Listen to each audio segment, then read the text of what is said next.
Muy buenos días, queridos estudiantes. Hoy les voy a explicar el primer tema del segundo periodo en biofísica, denominado densidad y estadística de fluidos y presión hidrostática. Para este tema tenemos la siguiente meta de comprensión: identificar los tipos de fluidos y contextualizarlos a los conceptos en biofísica.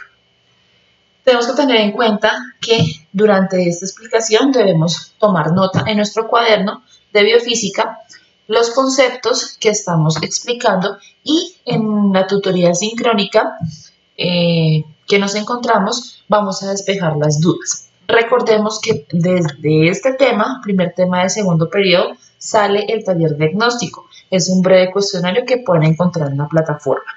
¿Listo? Como vamos a ver los fluidos, debemos definir qué es un fluido. Un fluido es un conjunto de sustancias donde las moléculas de dicha sustancia tienen poca fuerza de atracción, ¿sí? Lo cual determina su forma, ¿sí? Más adelante vamos a explicar los estados de agregación que tienen que tener en cuenta ese tipo de concepto. Entonces, como tal, ese es el concepto de fluido. En la naturaleza y en los sistemas biológicos vemos diferentes tipos de fluidos. Bueno, hay cuatro tipos de fluidos dentro de la clasificación de los mismos, los cuales vamos a ver y vamos a definir cada uno de ellos.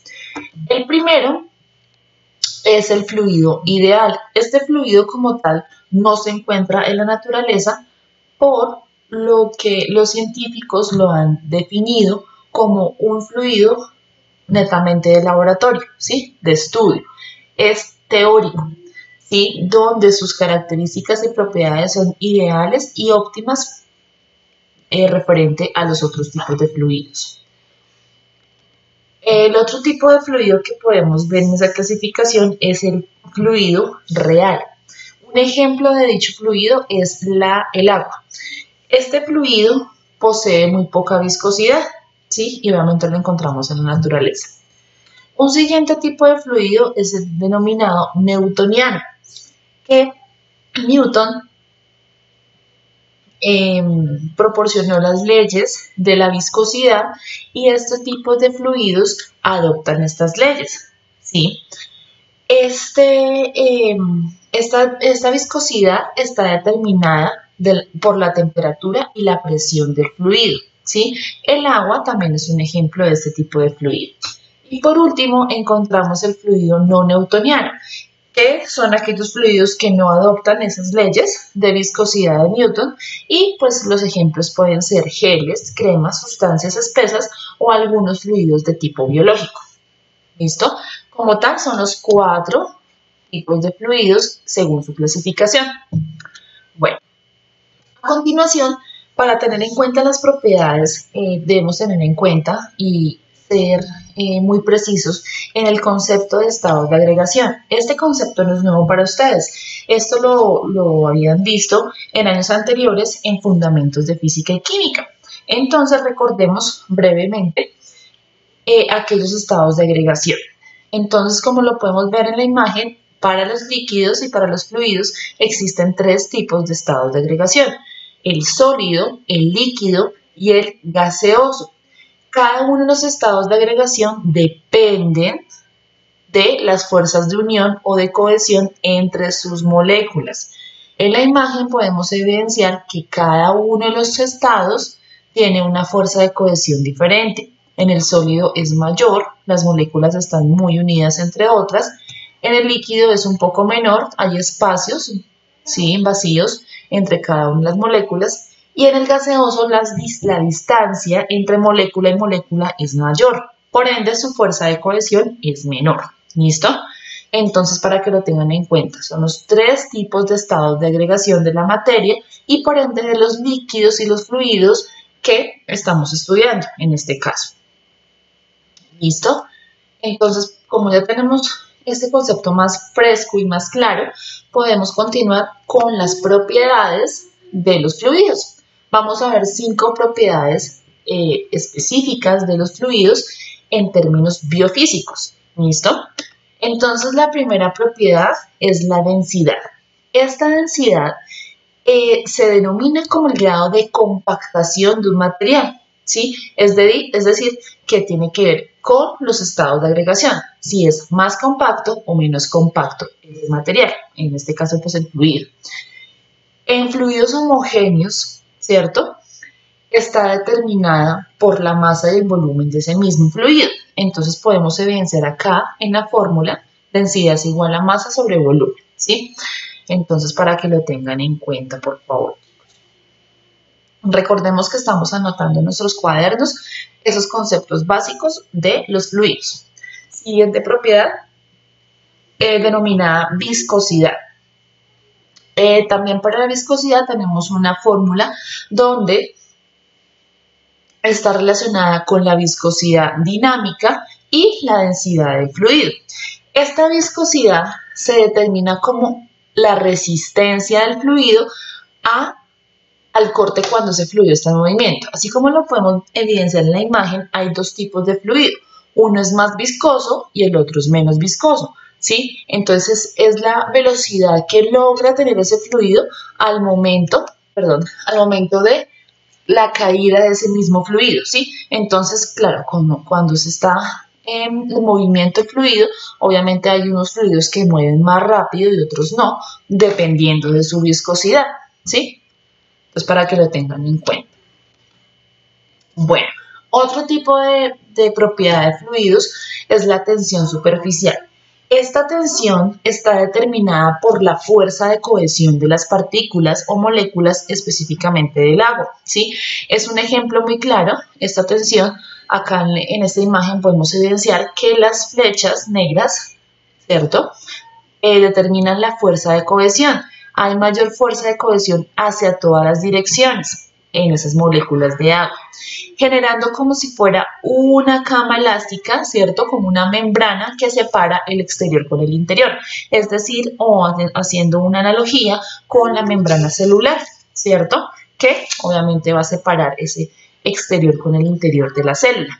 En este caso, vemos que las moléculas del agua crean una capa como si fuera una cama elástica, teniendo una tensión entre molécula y molécula, lo cual va a permitir, ¿sí?, que un insecto pequeño pueda estar posicionado encima de esa capa de agua, ¿sí?, de ese cuerpo. Específicamente en biología se denomina espejo de agua, ¿sí? En todos los insectos pequeños, acá en este caso en esta imagen hay un zancudo, el cual en sus patas también van a tener unas estructuras específicas, unas pilosidades que ayudan a que también con esa misma tensión superficial pueda sobreponerse en ese espejo de agua. ¿Listo? En los fluidos es muy particular la tensión superficial. ¿Listo, chicos? Para que lo tengan en cuenta. Recordemos que podemos resolver dudas en las tutorías sincrónicas que pues vamos a tener en nuestra asignación académica. Bueno, otra propiedad es la capilaridad. Esta capilaridad puede darse en plantas o en animales, ¿sí?, en seres vivos. Como estamos viendo, pues obviamente biofísica, esta capilaridad es muy importante. Es el proceso donde los fluidos dependen desde la tensión superficial que ya habíamos definido anteriormente. Y obviamente va a depender de la cohesión del líquido. Esa capilaridad va a permitir que el líquido, ¿sí?, o el fluido vaya a subir o a bajar por un tubo capilar. Les explico con más claridad. En el caso de las plantas, así como vemos en la imagen, hay una planta que hace procesos vitales. Dentro de la planta existen unos capilares donde va a transportarse el xilema y el floema, que son sustancias vegetales que nutren como tal a la planta, ¿sí? En este caso se ve aquí las moléculas de agua que van a bajar o a subir dentro de esos capilares, ¿sí? Está la fuerza de adhesión, la fuerza de cohesión representada por los diferentes flechas y sus colores, y obviamente esa capilaridad es la capacidad que ese fluido puede subir o bajar dependiendo de la gravedad, no importa, ¿sí? No importa la gravedad, simplemente va a cumplir esa función de llegar a esas estructuras del individuo, en este caso de la planta. También se puede observar acá en esta imagen la capilaridad en una vena o arteria o capilar en el flujo sanguíneo. En este sistema cardiovascular que más adelante en el segundo periodo vamos a abordar esos temas, ese tema de fluidos en el sistema cardiovascular es muy importante porque acá en la imagen lo observamos. Esa capilaridad va también a estar relacionada con la presión hidrostática, que es nuestra última propiedad de los fluidos. Entonces aquí volvemos a ver la imagen. ¿Por qué? Porque está muy relacionado con la capilaridad, la tensión superficial y adicional la presión hidrostática, que es nuestra última propiedad. Esta propiedad, acordémonos que todas las palabras en ciencias básicas tienen su origen latín. En este caso, hidro significa agua, estática, pues que permanece en reposo o constante, ¿sí? En el caso acá, los fluidos. Entonces, esta presión es la fuerza donde el peso de un fluido que está en reposo puede llegar a provocar, ¿sí?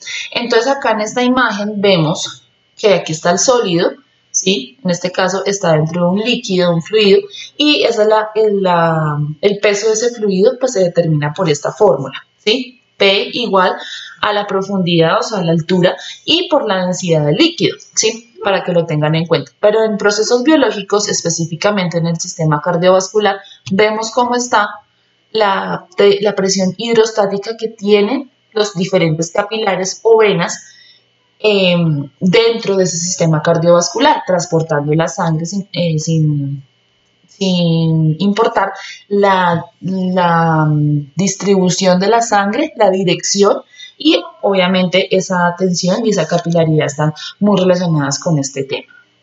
Bueno, chicos, como tal, ya abordamos los temas en la primera tutoría.